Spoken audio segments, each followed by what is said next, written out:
Hey, I'm DJ Scully with Vigier Guitars, and we're here today at the Anchor in Kingston, New York to show off how durable our patented 1090 neck system is. Every Vigier guitar is equipped with our 1090 neck system. It's 10% carbon and 90% maple, and the Anchor has graciously allowed us to use some of their kitchen equipment today. If it can withstand that, I'm sure it can withstand whatever you could throw at it on stage. So let's get started. So the guitar we have here today is an Excalibur B-foot, which is the Bumblefoot signature single neck model. What makes this guitar particularly well suited for this test is the flat mounted Floyd Rose, which makes restringing and unstringing just a little bit easier than a typical Floyd or even our semi-floating vintage style trims, more vintage style trims.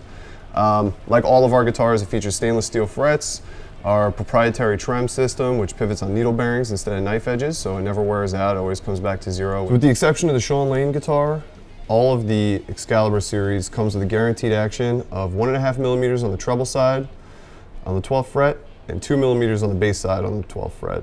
So this guitar is actually a hair lower. I just picked it up yesterday from Kevin Ontresian of Dillinger Escape Plan, and he likes his action just a hair lower than what it comes stock. So I think this is just a little bit beneath, but regardless, it's a control so that we can see what happens after we freeze and burn this poor guy.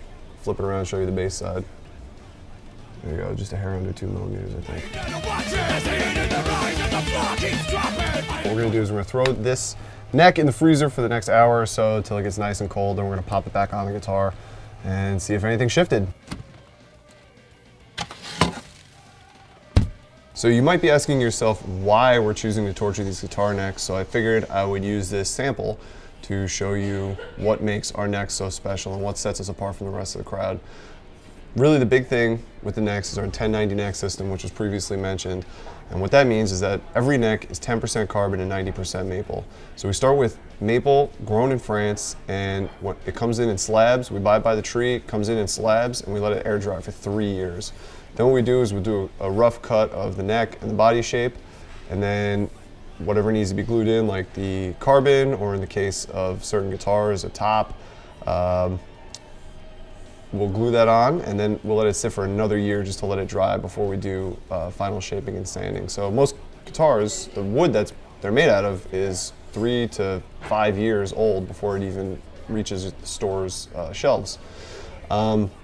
But the special thing again is the carbon, and this cutaway will show you that the carbon goes all the way through the fretboard, and that's what lends its rigidity and stability. So there's no truss rod, you never have to worry about adjustments, it won't bend in heat, cold, humidity, dryness, whatever you can throw at it, it can take. And in addition to being ultra stable, the tonal benefits are awesome too. You get crazy sustain from bolt-on guitars especially, and you get a little bit more top-end zing on a lot of things. String response tends to be a lot more even across the board. Your low E and your high E are going to be the similar volumes.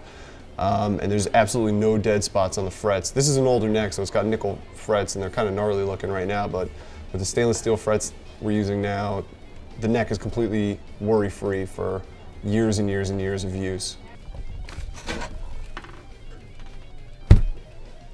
All right, our poor B-foot neck has been in the freezer for an hour. We're gonna string it, put it back on the guitar, string it up, measure it, and then move on to the next test. This is incredibly cold. Yeah, so I'm just wiping it down because I don't want to get any moisture on this unfinished part of the wood here.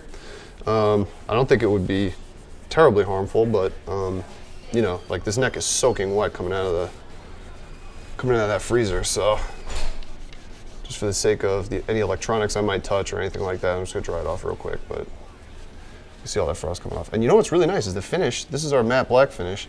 I was kind of expecting the headstock to check from the extreme temperature change, just pulling it out like that, and it didn't, so that is awesome. I could have put the whole guitar in there. All right, let's do this.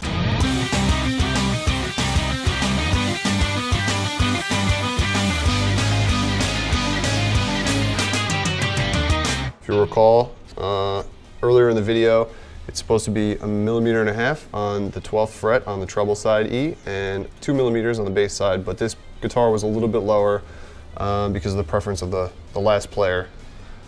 So let's see where we're at. Oh yeah, that's dead on. That's exactly where it was, wasn't it? Yeah, buddy. let's take a look at the other side, make sure it didn't twist. And also dead on. Freezing test has been a resounding success. This B-foot lives for another battle, so let's go do that now. All right, so on to test 2. We're gonna test 2 things with this one. We're gonna test the carbon's ability to resist both heat and humidity. I'm gonna jump in this sauna, which I cranked up to 10. We're gonna get it as hot as it can go and as steamy as it can get, and then we'll pop back out, put the neck back on, and see where we're at. Wish me luck.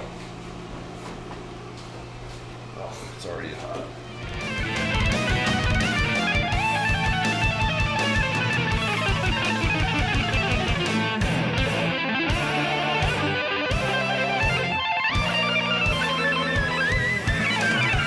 About 180 degrees coming out of that thing. I'm drenched. The neck is fine. All the metal parts are incredibly hot. It's like going down a slide in 3rd grade.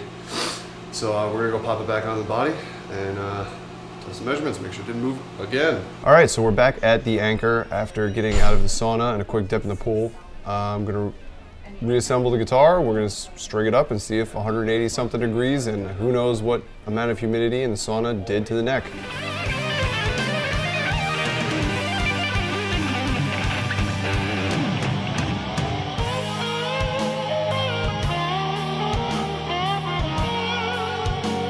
Let's take a look. What do we got? That's just a hair under 1.5 millimeters, right? Which is where we started. Let's take a look at the bass side. Just a hair under 2 millimeters, it looks like. Closer to 1.5, I guess. But that's where we started. See, still no buzz.